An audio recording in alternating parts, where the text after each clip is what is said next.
எல்லாருக்கும் வணக்கம். ஸோ இந்த வீடியோவில் நம்ம பார்க்க போகிறது இப்போ வேல்யூ ஸ்டாக் ஏதாவது இருக்கா அந்த மாதிரி மார்க்கெட் சுச்சுவேஷனில் ட்ரம்ப் டேரிஃப் போட்டிருக்காரு.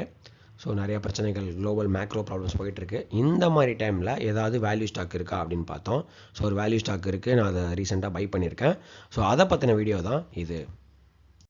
ரொம்ப சஸ்பென்ஸ்லாம் வைக்க விரும்பலை. இது என்ன ஸ்டாக் அப்படின்னு பார்த்தீங்கன்னா Tata consultancy services. So largest IT firm in India TCS தான் அந்த ஸ்டாக்கு. ஸோ இந்த ஸ்டாக்கை நான் வாங்கியிருக்கேன், நீங்களும் வாங்குங்க அப்படின்னு சொல்கிறதுக்கான வீடியோ கிடையாது இது. ஸோ நான் ஏன் வாங்கினேன், நீங்கள் வந்து அந்த பேராமீட்டர்ஸ்லாம் நீங்கள் வந்து அனலைஸ் பண்ணிவிட்டு உங்களுக்கு அது வந்து கரெக்டுன்னு தோணுச்சுன்னா நீங்கள் வாங்கலாம். இது கம்ப்ளீட்லி வந்து ஒரு எஜுகேஷன் பர்பஸுக்காக எடுக்கப்பட்ட video, not a stock recommendation video. TCS ஸ்டாக்கை பற்றி பார்க்கறதுக்கு முன்னாடி நம்ம டிசிஎஸோட பிஸ்னஸ் அனாலிசிஸ் பண்ணலாம். வாங்க பிஸ்னஸ் அனாலிசிஸ் ஆரம்பிப்போம். நாம் எல்லாருக்குமே டிசிஎஸோட பிஸ்னஸ் என்ன அப்படிங்கிறது ஹை லெவலாக தெரியும். டிசிஎஸ் அப்படிங்கிறது ஒரு ஐடி கம்பெனி அப்படின்னு தான் நமக்கு தெரிஞ்ச விஷயம். பட் அவங்க என்ன பண்ணுறாங்க அப்படின்னா ஐடி சர்வீசஸ் ப்ரொவைட் பண்ணுறாங்க, கன்சல்டிங் ப்ரொவைட் பண்ணுறாங்க அண்ட் பிபிஓ ஆஃபரிங்ஸ் கொடுக்குறாங்க. So Tata consultancy services, consultancy and IT services வந்து பண்ணி கொடுக்குறாங்க. இவங்க டெக்னாலஜி கம்பெனியாக இவங்க சொல்லிக்கிட்டாலும் ஆக்சுவலி இவங்க பண்ணுற ஒர்க் என்ன அப்படின்னு பார்த்தீங்கன்னா லேபர் ஆர்பிட்ரேஜ் தான் அவங்க பண்ணுறாங்க. ஸோ ஒரு யூஎஸ்லையோ யூகேலையோ ஒரு ஆப் டெவலப் பண்ணணும், இல்லை வந்து ஒரு ஐடி சர்வருக்கு வந்து ஒரு சப்போர்ட் கொடுக்கணும் அப்படின்னு சொன்னீங்கன்னா அங்கே உள்ள லேபர்ஸ் வந்து ரொம்பவே சார்ஜ் பண்ணுவாங்க. டாலர்ஸ் டேர்ம்ஸில் பார்த்தீங்கன்னா, இல்லை யூகேக்கு வந்து பவுண்ட் டேர்ம்ஸில் பார்த்தீங்கன்னா ரொம்பவே சார்ஜ் பண்ணுவாங்க. ஸோ இங்கே வந்து படித்த இளைஞர்கள் நிறையா பேர் இருக்கிறதுனால வேலைக்கு வந்து சேரணும், ஒரு ஐடி கம்பெனியில் சேரணும் அப்படின்னு ஆசை இருக்கிறதுனால அந்த லேபர் ஆர்பிட்ராஜ் நிறையா லேபர்ஸ் இங்கே இருக்கிறதுனால அதை யூஸ் பண்ணி அவங்க வந்து கம்மி சேலரியில் நிறையா ஹை வேல்யூ ஒர்க்கை வாங்கி அவங்க ப்ராஃபிட் பண்ணிகிட்டு இருக்காங்க. ஸோ அவங்க சோகால் டெக்னாலஜி கம்பெனின்னு சொன்னாலும் அவங்களுடைய ஆக்சுவல் வேலை என்னென்னு பார்த்தீங்கன்னா லேபர் ஆர்பிட்ராஜ் மட்டுமே. ஸோ கிட்டத்தட்ட ஒரு ப்ராப்பர் கன்சல்டன்சி கம்பெனி. பட் இன்னொரு நல்ல விஷயமும் சொல்லி ஆகணும், டிசிஎஸ் மாதிரி கம்பெனிஸ் இந்தியாவில் இருக்கிறதுனால தான் கிட்டத்தட்ட 6 லட்சம் பேருக்கு வந்து வேலை கொடுக்க முடியுது. ஏன்னா கவர்மெண்ட்டால் எல்லாருக்குமே வேலை கொடுக்க முடியாது. And tier 2 and tier 3 cities, இப்போ வந்து நம்ம தமிழ்நாடு ஸ்டேட்டை எடுத்துக்கிட்டோம் அப்படின்னா தூத்துக்குடியாக இருக்கட்டும், இல்லை வந்து தஞ்சாவூர், மதுரை, இந்த மாதிரி கீழே சவுத்து டீப் சவுத்துலாம் போயிட்டோம்னா அங்கே இருக்கிற காலேஜில் நிறையா பேருக்கு வந்து வாழ்க்கை கொடுத்தது வந்து டிசிஎஸ். ஸோ அந்த விதத்தில் பாராட்டி ஆகணும். பட் அவங்க ஒரு ஆக்சுவலி டெக்னாலஜி கம்பெனி வெளில சொல்லிட்டாலும் it's a proper labour arbitrage company என்னை பொறுத்த வரைக்கும்.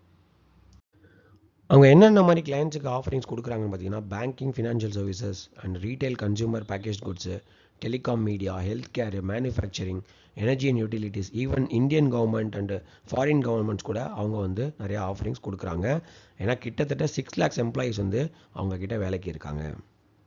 ஸோ டிசிஎஸோட பிஸ்னஸ் அனாலிசிஸ் பார்த்தோம். அடுத்தது டிசிஎஸோட ஃபினான்ஷியல் அனாலிசிஸ் பண்ணலாம், வாங்க பார்ப்போம்.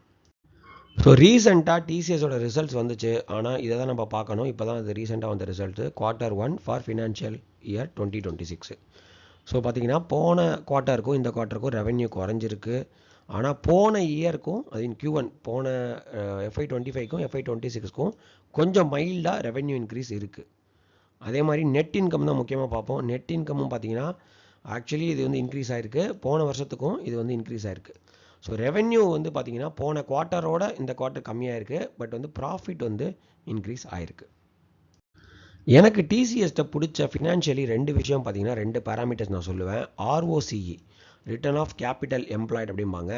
So how well a company is generating profits from capital employed. ஒரு கேபிட்டல் போடுறாங்க, அதுலேருந்து எவ்வளோ அழகாக வந்து அவங்க ப்ராஃபிட் ஜென்ரேட் பண்ணுறாங்க அப்படிங்கிறது தான் வந்து இந்த ரேஷியோ. இது கிட்டத்தட்ட 64% இருக்குது, one of the highest in the stock market. So டிசிஎஸோட ROCE 64 is actually fantastic ratio. அதே மாதிரி ரெண்டாவது பார்த்தீங்கன்னா கேஷ் கன்வர்ஷன் ரேஷியோ. அதாவது நெட் ப்ராஃபிட் வந்துடுச்சு, அதை வந்து எப்படி கேஷ் ஃப்ளோவாக மாற்றுறாங்க அப்படின்னு பார்த்தீங்கன்னா மோர் தென் 100%. 100 இப்போ வந்து ஒரு 10,000 கோடி ப்ராஃபிட் வருதுன்னா 10,000 கோடியும் அவங்க வந்து கேஷாக மாற்றிடுறாங்க, கேஷ் ஃப்ளோவாக மாற்றிடுறாங்க. இப்போ உதாரணத்துக்கு நம்ம ஊரில் இருக்கிற பப்ளிக் செக்டார் பேங்க்ஸ்லாம் என்ன பண்ணுவாங்க அப்படின்னு கேட்டிங்கன்னா, ஒருத்தருக்கு கடன் கொடுப்பாங்க, ஒரு 10 லட்ச ரூபா கடன் கொடுப்பாங்க. ஒரு அரசியல்வாதி கடன் கொடுக்குறாங்கன்னா அந்த கடனுக்கான வட்டி வந்து ஃபார் எக்ஸாம்பிள் ஒரு 10%ல் கொடுக்குறாங்க, ஒரு வருஷத்துக்கு 1 லட்ச ரூபா ப்ராஃபிட் வருது. ஆனால் கடைசியில் அந்த அரசியல்வாதி அந்த 10 லட்சம் பணத்தையுமே கட்ட மாட்டார். அப்படிங்கும்போது இவங்க ப்ராஃபிட் 5 வருஷத்துக்கு ஏற்றிக்கிட்டே வருவாங்க, 1 லட்சம், 2 லட்சம், 3 லட்சம், 4 லட்சம், 5 லட்சம்.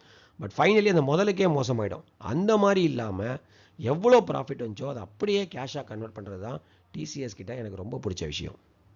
அடுத்து டிசிஎஸோட ஸ்டாக்கோட சில டீட்டெயில்ஸ் பார்ப்போம். ஃபேஸ் வேல்யூ 1 இருக்குது. மார்க்கெட் கேப் வந்து number 3 in Indian stock market, 10.86 lakhs crores தான் இருக்குது. மார்க்கெட் கேப் டு சேல்ஸ் வந்து பார்த்தீங்கன்னா இப்போ கிட்டத்தட்ட லோவாக இருக்குது, 4.24 இருக்குது. ப்ரைஸ் பை ஏர்னிங் ரேஷியோ நல்லா குறைஞ்சிருக்கு 22. ஏன்னா கொஞ்சம் போர் ரிசல்ட்ஸ் கொடுத்துருக்காங்க. அதே மாதிரி ஏர்னிங் பர் ஷேர் வந்து 136, ரியலி குட் வேல்யூ. அண்ட் டெப்ட் கிடையாது, அதான் டிசிஎஸ்ட எனக்கு ரொம்ப பிடிச்ச விஷயம். அடுத்தது டிசிஎஸோட 5 வருஷ சார்ட் பார்க்குறோம். Just simple Google finance chart தான் இது. ஸோ கொரோனா டைமில் நல்லா ஏற ஆரம்பிச்சு 3000 கிட்ட வந்தாங்க. இது 2021 செப்டம்பர் அரௌண்டுன்னு நினைக்கிறேன். ஸோ அங்கேருந்து பார்த்தீங்கன்னா திருப்பி அதே லெவலில் இப்போ இருக்குது. ஸோ 2021 செப்டம்பர் அக்டோபர் லெவலில் இப்போ இருந்துச்சோ அதே லெவலில் இப்போ இருக்குது. ஐ திங்க் ஈவன் முன்னாடி கூட இருக்கலாம், ஜனவரி பிப்ரவரியாக கூட இருக்கலாம், தெரியல எனக்கு. அதே மாதிரி 4500. ஸோ இதோட டாப் பார்த்தீங்கன்னா லாஸ்ட் இயர் வந்து 1 இயர் ஹை பார்த்தீங்கன்னா 4500லேருந்து கிட்டத்தட்ட 32% வந்து இறங்கி இப்போ 3000 வந்து ட்ரேட் ஆகிட்டு இருக்கு. பி ரேஷியோ நான் சொன்ன மாதிரி ரொம்ப கம்மியில் இருக்குது. டிவிடெண்ட் ஈல்டும் நல்லா இருக்குது. பார்ப்போம். சரி, டிசிஎஸை பற்றி இவ்வளோ பேசுகிறீங்க, ஏன் இப்போ அது வேல்யூ பை அப்படின்னு கேட்டிங்கன்னா 2021 இருக்கிற அதே நிலைமையில தான் இப்போ டிசிஎஸ் இருக்குன்னு சொன்னேன்.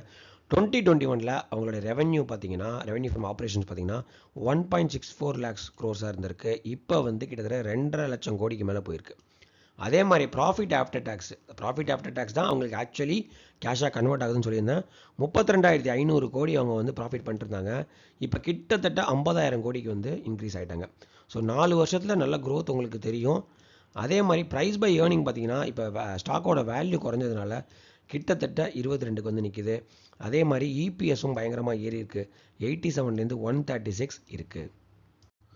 நான் ரொம்ப ரெஸ்பெக்ட் பண்ணுற இன்வெஸ்டர்ஸில் ஒருத்தரோட வாரன் பஃபெட்டோட ஃபேவரேட் கோட் என்னென்னா, நல்ல கம்பெனி எப்போயாவது பேட் டைமில் போச்சுன்னா கண்டிப்பாக வாங்கி போடுங்க, நீங்கள் நினைக்கிறத விட கண்டிப்பாக அதிக ப்ராஃபிட் வரும், அதாவது ஒரு எஃப்டியோட அதிக ப்ராஃபிட் வரும் மினிமம் அப்படின்னு சொல்கிறாரு.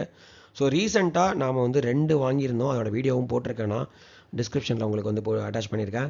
ஸோ ஹெச்டிஎஃப்சி பேங்க்கு கிட்டத்தட்ட 1385 வந்து 2023 நினைக்கிறேன் அப்போ வாங்கினோம், கொஞ்ச நாளே வித்தாச்சு. அதே மாதிரி ஹெச்டிஎஃப்சி லைஃப் வந்து 2022 560 அரௌண்ட் வந்து நம்ம வாங்கினோம், அதுவும் ஒரு 1.5 வருஷத்தில் நம்ம வித்தாச்சு. இந்த மாதிரி நல்ல குட் குவாலிட்டி கம்பெனிஸ் பேட் டைமில் இருக்கும்போது இந்த மாதிரி எல்லாருமே அதை வந்து ரொம்ப ஏறவே ஏறாது அப்படின்னு சொல்லும்போது வாங்குறது ரொம்பவே நல்லது. ஸோ வாரன் பஃபெட் கோட் படி நான் இதை வந்து என்னுடைய ஃபண்டமெண்டல் அனாலிசிஸ் படி இதை வாங்கலான்னு பிளான் பண்ணியிருக்கேன். எப்படி நடக்குதுன்னு பார்ப்போம். ஸோ அகைன் நான் ஃபஸ்ட்டு சொன்ன மாதிரியே இது கம்ப்ளீட்லி எஜுகேஷ்னல் பர்பஸ் வீடியோ தான். It's not a stock recommendation. நான் சொன்ன விஷயங்கள் உங்களுக்கு வந்து பிடிச்சிருந்து டிசிஎஸ் ஆமாம் நல்ல பை தான் இப்போ அப்படின்னு நினச்சிங்கன்னா கண்டிப்பாக வாங்குங்க, பார்த்து அனலைஸ் பண்ணி வாங்குங்க. All the best with this investment. Thank you.